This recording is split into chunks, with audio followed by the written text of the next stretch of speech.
Bonjour et bienvenue dans cette vidéo. Aujourd'hui, c'est les produits terminés du mois de novembre.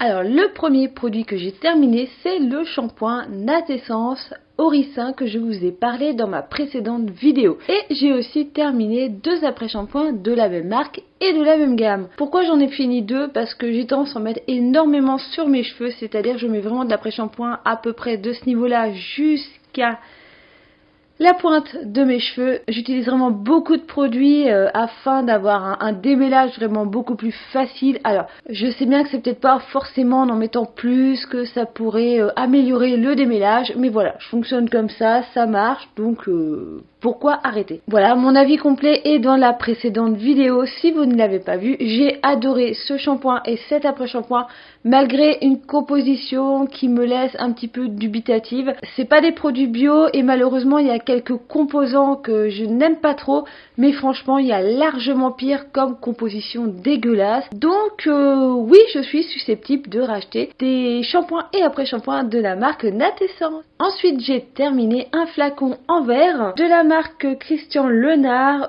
eau florale d'Amamélis. Alors je suis une grande fan de l'Amamélis depuis que j'ai essayé les toniques Tyers, donc je les faisais importer des États-Unis en les achetant sur le site iHerb. Si vous me connaissez depuis longtemps, vous savez que je suis une petite fan de ce site et pourtant ça fait un bon moment que j'ai pas commandé dessus, je me retiens. Ça je l'avais acheté sur Beauté Privée comme beaucoup de mes produits de beauté pour pouvoir tester justement cette marque qui est donc française. C'est un produit qui a 98% d'origine naturelle, il n'y a pas de parabènes, il n'y a pas de phénoxyéthanol, c'est très bien. Par contre ce n'est pas un produit bio, c'est pas seulement de l'eau d'Amamélis, voilà, il y a 2-3 petits composants en plus. Franchement je préfère les Tyers.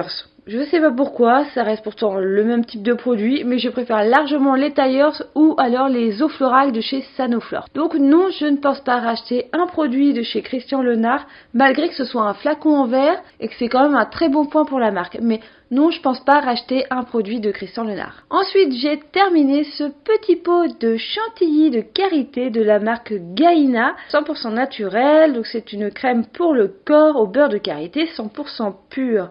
Je l'avais eu dans une New Box en essai, donc c'est une marque bio. Je ne vois pas de certification sur le petit pot. Alors est-ce qu'il y en a? Je ne sais pas. J'ai purement adoré ce produit. Alors la texture chantilly de karité, c'est vraiment une texture très très intéressante. J'ai beaucoup aimé cette texture. Ça pénètre super vite dans la peau.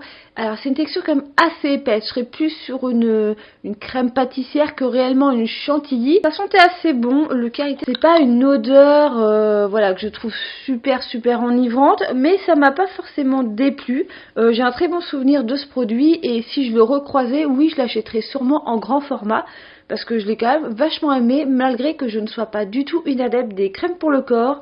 Voilà, l'hydratation corporelle, vous savez bien que chez moi c'est un peu, on s'en fout, je n'ai pas de problème de peau sèche au niveau du corps. Donc c'est vraiment un petit moment cocooning, plaisir, c'est vraiment dans cette idée-là que je vais utiliser ce type de produit. Mais oui, si je le recroise un jour, je le rachèterai bien volontiers. Ensuite, j'ai terminé un tube de ma bébé crème favorite.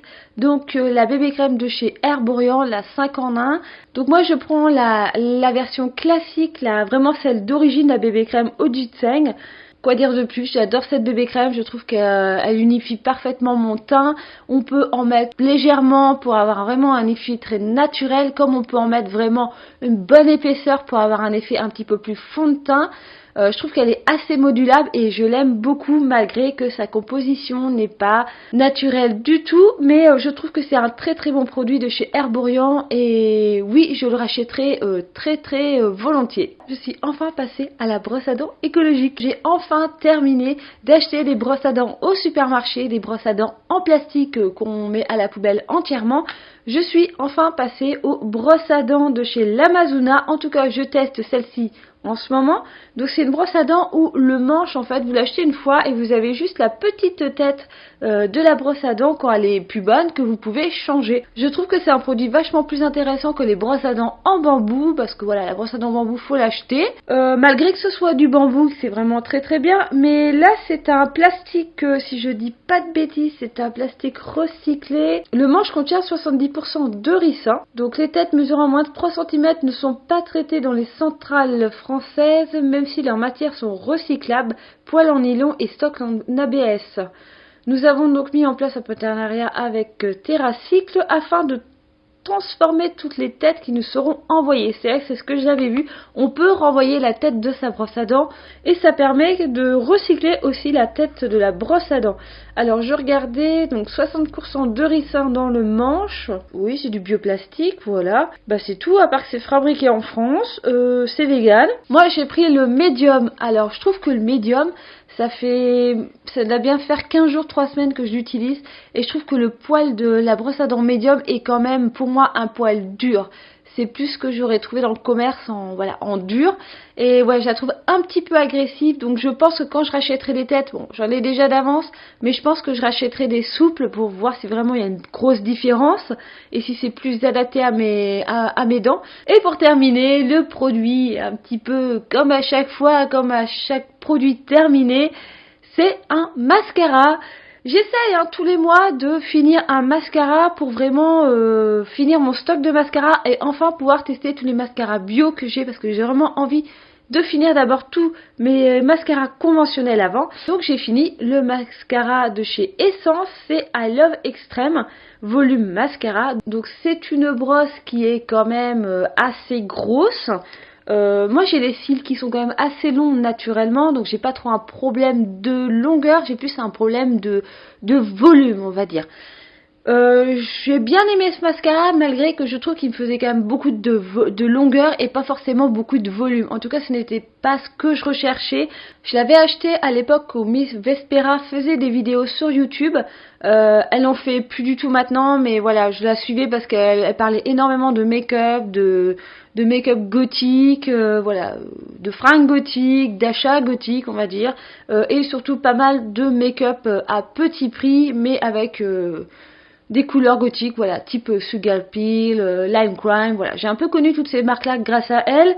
Je fais pas forcément un hommage dans cette vidéo, mais bon, voilà, si vous la connaissez pas, bah c'est bien dommage parce que je crois qu'elle a supprimé toutes ses vidéos et j'aurais tant aimé qu'elle laisse toutes ces vidéos parce que c'était vraiment, c'était l'époque où je regardais aussi les vidéos d'Hollywood sur le maquillage. C'était une époque où il y avait beaucoup de petites youtubeuses comme ça, sans chichi, sans manière, et que j'aimais beaucoup voir et qui ont malheureusement arrêté de faire ce type de vidéos et c'est fortement dommage parce que j'aimais beaucoup les regarder, c'était très naturel et voilà, et c'est ce que j'aime dans les vidéos YouTube et voilà, on en retrouve de moins en moins, mais bref, c'est pas le sujet de la vidéo. Ce mascara je l'ai beaucoup aimé, j'ai le même qui est tout rose avec l'écriture noire et je crois que c'est si je dis pas de conneries, ça doit être le même en version waterproof.